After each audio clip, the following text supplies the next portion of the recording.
on, everybody? It's your boy Luke here for our DFS core picks for this week's RBC Canadian Open. We'll be going over my top 6 plays for Draftkings GPP contests that my modeling loves this week, that I expect to be maybe a little bit overlooked this week as well, and are going to be among my favorite plays regardless of what contest you're entering. Just a review of last week before we go in. All 6 players last week made the cut, and in fact, all 6 of them were in contention at one point or another. Guys like Rory McIlroy kind of faded there on Saturday and Sunday. Cam Smith, of course, started second place there on Sunday. Luke List had a sniff of the lead at one point. Just across the board, he really had a solid week, but didn't end up taking down the GPP. We came close in a few of the contests that we entered, but can never complain when we go out there, have a profitable week, particularly when from the outright side, we had so many close outright bets as well. It's just close but no cigar type of week. It's going to happen.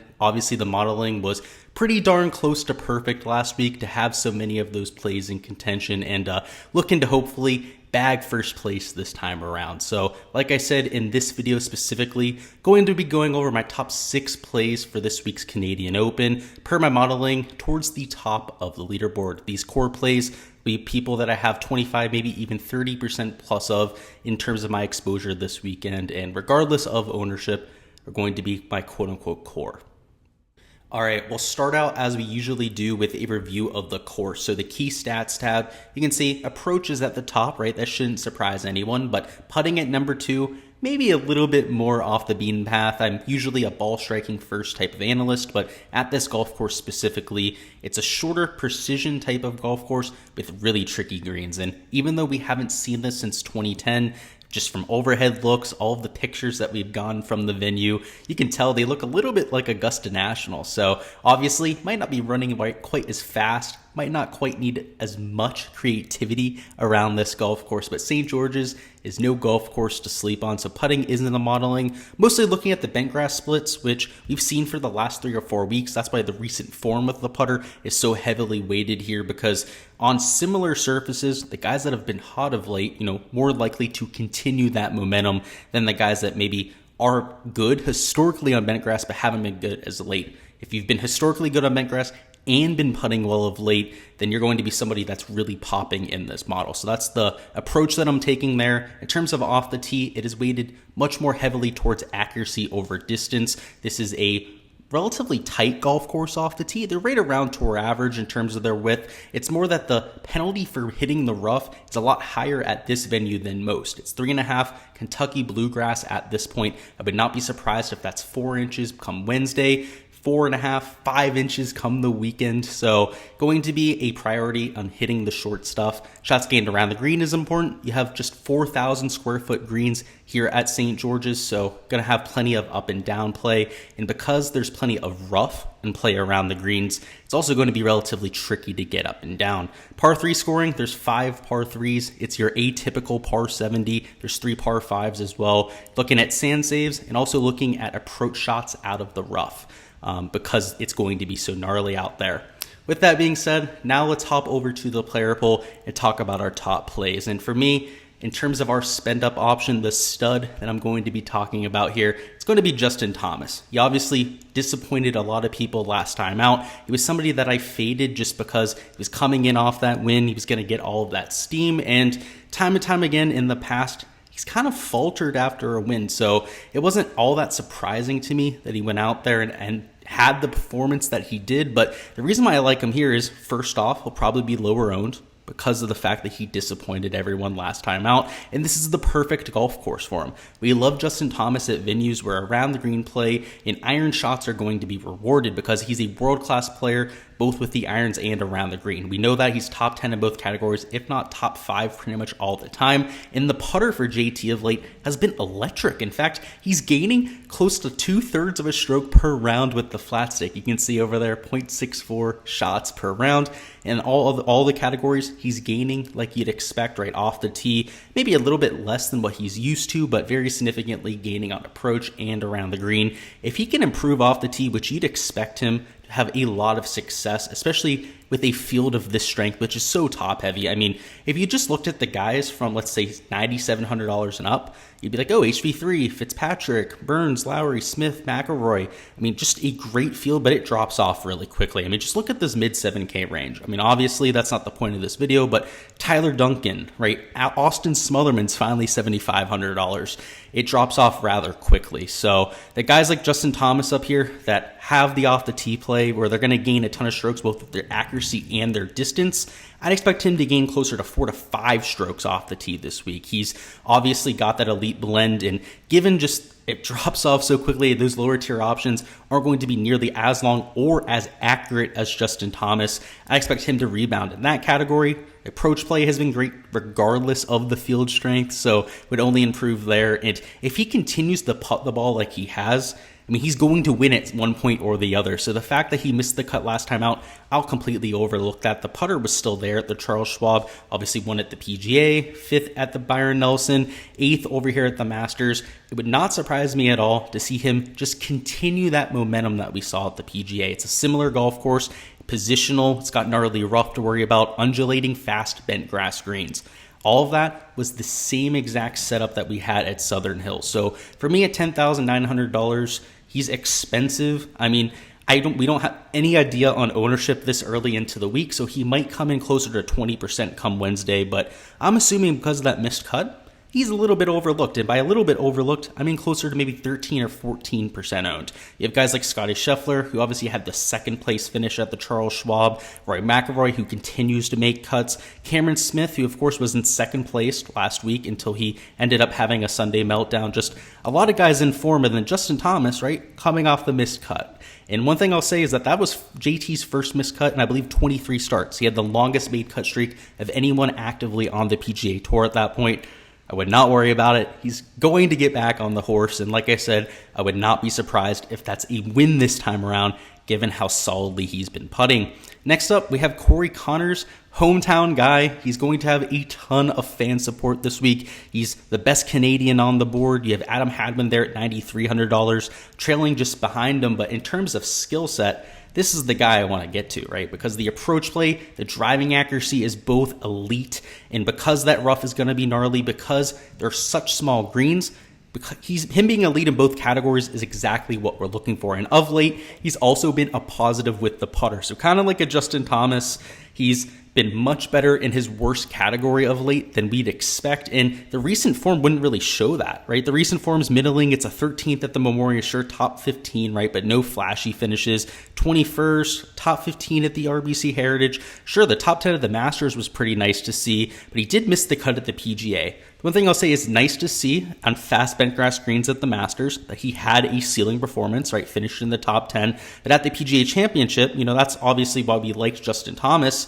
He did miss the cut. So it's a little bit of an argument for both sides there, where he's had success on these fast bent grass greens. He's also missed the cut on these fast bent grass greens. But in the past, we've seen him have success the harder the greens get. I mean, in Texas, right, he had the win as the Monday qualifier. Those greens down in Texas are bent grass. They're also relatively fast, like we're going to see this week. And him being a top 10 model rank, coming in with not flashy form, but consistent form, like I said, just top 30 finishes pretty much every week, a few top 10s, a few top 15s, just nothing you can really hold back against a Corey Connors. And even if we take a zoom out, he's still gaining with the flat stick. So it's not just the last few events where he's really gained with the putter and put himself into that positive. Over the last 50 measured rounds on the PGA Tour, he is still gaining in that category. And of course, still gaining across the board. That's what Corey Connors does. He's a very consistent player that when he brings the flat stick, can go out there and win golf tournaments. So if you want him to win this week, which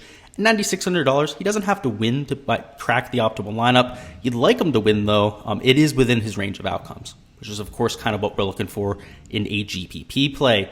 Next up, we have Patrick Reed at $8,900, which Patrick Reed of late, he hasn't done anything flashy. He's had a few solid finishes, but he's starting to look like the Patrick Reed of old. You can see him playing himself back into form with his shots gain metric. So if we look at that, you can see he's gaining in every category but off the tee. It's just a slight marginal loss off the tee, right? 6/100ths of a stroke. Gaining on approach, gaining around the green, and gaining with the putter, most significantly with those short game categories, which we'd become accustomed to seeing from a Patrick Reed. Over the last 50 rounds, it gets a little bit worse, right? A lot of the sketchy form is still apparent in the last 50 rounds, but it's not all that bad off the tee on approach. Obviously, it's starting to trend in that right direction, and the recent form reflects that, right? Just a few missed cuts in there. Made cut the last week, wasn't anything flashy. Top 10 at the Charles Schwab, though. Made the cut at the PGA in that strong field. Missed the cut at Wells Fargo, which that is a comp course, so that is slightly concerning there, but he's starting to be a lot more consistent. Before the stretch of golf, it was missed cut after missed cut. He looked like a shell of his former self, and now that he's starting to get back to gaining on approach, he gained over 5 strokes on approach at the PGA. He gained a bunch of strokes on approach at the Charles Schwab Challenge. If he can tap into that, hold it together with his around the green play, which we know is going to hold up at this golf course, and make some putts on bent grass, which we know he can do that. He's won the Masters on these fast bent grass greens. He's a legitimate contender to win this week, so I've debated already firing an outright bet on him. You can see he's better on bent grass than he's been over his last 50 measured rounds, so perhaps we see even some positive regression with the flat stick on these greens. And in general, the ball striking, like we've kind of covered here, is getting back to the place I'm comfortable with, and that is when Patrick Reed brings us some upside. Next up, we have CT Pan at $8,100. He's number 15 in my modeling, so of course the numbers love him, and that's going to be a result of the shots gained metrics, which for CT Pan are extremely favorable, particularly on approach, where he's gaining 7/10 of a stroke per round, or right about that. Gaining off the tee, just slight losses both with the putter and around the green, so if you're looking at a skill set where he's pretty much gaining across the board, right? Those slight marginal losses, so be it, right? It's within 1/10 of a stroke per round. Over his last 50 measured rounds, it's a very consistent skill set, right? He's set for the putter right around a neutral with every category. He's gaining off the tee and on approach and around the green. And bent grass tends to be a decent surface for him, right? It's not his favorite surface. You can see he's right around a neutral with it, but it's not something where he's losing 1/3 of a stroke per round like a Cameron Champ would be, or somebody like a Dean Burmeister who's losing over a stroke more per round on bent grass than any other surface. It's not something that's going to hurt or help him. And kind of like a Patrick Reed, CT Pan's just been getting by. He's been making cuts. You can see made cut at the Memorial, made cut at the Charles Schwab, top 15 at the Wells Fargo, so we like that at the comp course, top 30 at the Mexico Open, which actually wasn't even a good course fit for him, so the fact that he made the cut there is actually impressive. Made the cut at the RBC, and made the cut at the Valero Texas Open. Just an extremely consistent play. If he can put it all together this week, or even just for 2 or 3 rounds, with the field strength, which is a lot lower than the events he's been playing of late, he could post that top 10, maybe even that top 5 finish we're looking for in these GPPs.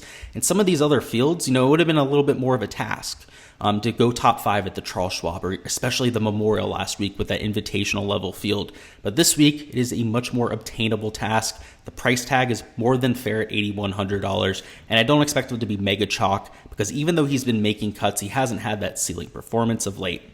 Next up, we have David Lipsky at $7,300, another play that my modeling absolutely loves. He's number 19 in total model ranking. He's decent on bent grass, a little bit better than his baseline there. You can see 0.1 shots higher than it, but kind of like the last few picks we've been talking about, just lazily getting along, just very consistent, right? Top 40 finish at the Memorial. That's solid for Lipsky, given the field strength. Top 50 at the Charles Schwab. Made the cut at the Byron Nelson. Sure, he missed the cut at the Wells Fargo, so similar to a Patrick Reed in that category. But look at this, top 10 at the Mexico, top 10 at the team event. Just the kind of recent form you're looking for in the bottom of the 7K range. Because if we look at the rest of the guys in this range, look at all the red on the board. You have guys who have missed 3 cuts on the board. Guys down here who've missed 4 cuts, 5 cuts for some of these guys towards the bottom of the 7K range.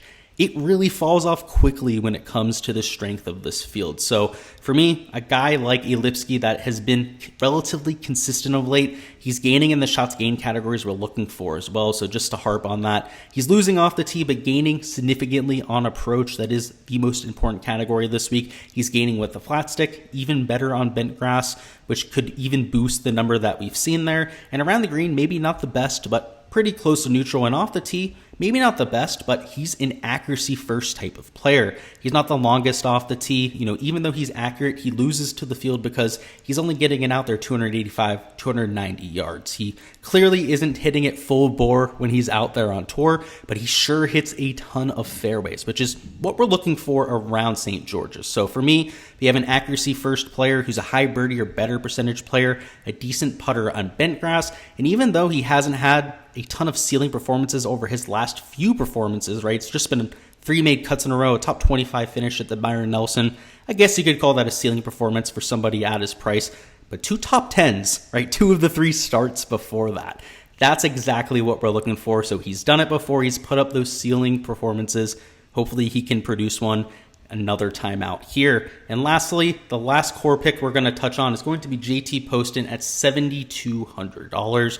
In terms of my modeling, loves him as well. He's number 21 in the modeling, despite being the 47th ranked priced player. And if we take a look at the shots gained metrics, it makes a lot of sense why we're going to him here. So he's gaining across the board. The only category where he's not gaining to the field is around the green, where he's a neutral there, but gaining a ton of strokes at the flat stick. He's a positive with the approach play. Off the tee, a slight positive too. And for JT Poston, he is relatively long, but he's also accurate when he needs to be. And this is a golf course where there's 4 or 5 holes where you're going to have to club down. And with the length that he has, he doesn't need to hit anything more than a 3-wood. And if he employs that type of strategy, just hits fairways around here, it would not surprise me to see him have a similar performance to what he had at the RBC, where he went out there, hit a bunch of fairways, was able to kind of tune into his approach play, which can get hot from time to time. He finished 3rd there. He had a top 10 finish at the Wells Fargo, a similar comp course as we've mentioned already. And though he has had some missed cuts, he's had the ceiling performances. So this is going to be a volatile play, but when JT Poston has the irons, he also has the upside that we're looking for. So I like the fact that he's a putting first level player. He's relatively solid off the tee when he has his best stuff, and we've seen those ceiling performances from him. If we take a look at the last 50 measured rounds, he's been much better of late than what we've seen for really the start of the 2021-2022 season. So we take a look at the stats here. He's here at $7,200, gaining off the tee. The approach play maybe not as consistent, but still gaining in 3 of the 4 categories. If you take a look at his stats from 2021, they were all over the place. He had 2 or 3 finishes in the top 10. In fact, finish where he's finished 2nd last year at the Barbasol. But outside of that, it was horrible. It was just consistent losses in pretty much every category. He's starting to look like the JT Poston that won a few years ago, right? That had the exemption for winning, I believe it was the Wyndham Championship. So I like him there at $7,200. I like the fact that my modeling is finally starting to come around on JT Poston. And in terms of bang for your buck, right? Like I said, it's the number 21 play, priced at number 47 on the board. Going to be somebody that I'm buying in on. That's all I've got for this week's core picks. Before you hop on out of here, go ahead and let me know in the comments who you've got winning this week. For me, it's a tough decision, but I think Justin Thomas has the best chance. If I had to be a little bit more creative about it, take a quote-unquote sleeper pick, let's go with Patrick Reed. He has the upside. If he continues to strike the ball and approach like he has of late, and he finds that spike putter, book it, right? He's going to be in contention at the very least. So we'll go with JT and Patrick Reed on my end, but go ahead and comment who you guys got down below. As per usual, we'll have some value picks coming out later this evening, so stay tuned to that. We will have a live stream on Wednesday evening that'll be at 7 p.m. Eastern time. There we'll be talking about the weather, any last second changes to my player pool strategy, your questions, all that sort of fun stuff. So make sure to set a reminder for that. If you haven't already subscribed to the channel, make sure you go ahead and do that too so you don't miss any of that content when it drops throughout the week. If you haven't already smashed that like button, first off, why haven't you, right? Get on to it right now. Make sure you do so before you hop on out of here, and I'll see you guys next time.